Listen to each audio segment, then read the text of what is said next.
I am the longest-serving independent in the history of the United States Congress.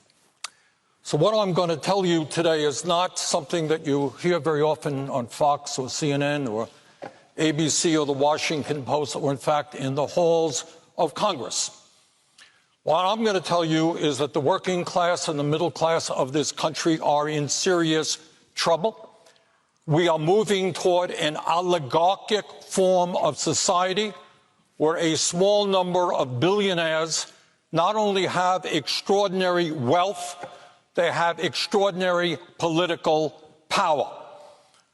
We are living at a time when half of our people are living paycheck to paycheck in the wealthiest country on earth, when 70 million Americans have no health insurance or are underinsured, when we have a starvation minimum wage at the federal level of $7.25 an hour, where half of the elderly workers, older workers in this country, have nothing in the bank as they fear retirement.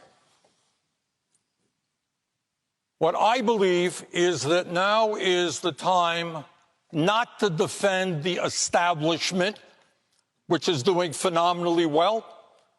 When you have two people on top in America who own more wealth than the bottom 40%, two people, top 1% owns more wealth than the bottom 92%.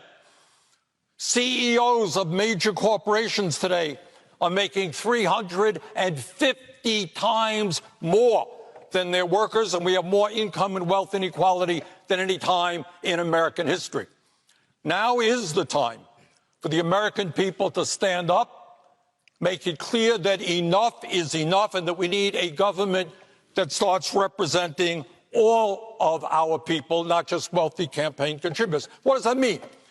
It means that we have to end a corrupt political system in which big money buys elections. It means that we have to end a very unfair tax system in which billionaires in a given year don't pay a nickel in federal taxes. It means we have to raise the federal minimum wage to at least $15 an hour.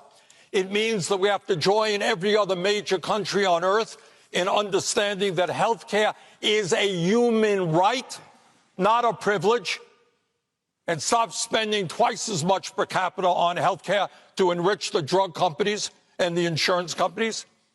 It means that Medicare is going to have to negotiate prescription drug prices so that we can lower the cost of prescription drugs by 50%.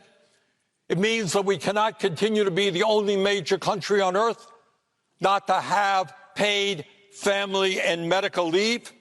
It means that we have to restore the $300 tax credit so that we are not continuing to be a nation which has one of the highest rates of childhood poverty in the United States. It means that we have to expand Medicare to cover dental care, hearing aids, and eyeglasses so that elderly people in this country can live out their remaining years in dignity. And it means, among other things, that we cannot continue to ignore climate change, which is an existential threat to this planet.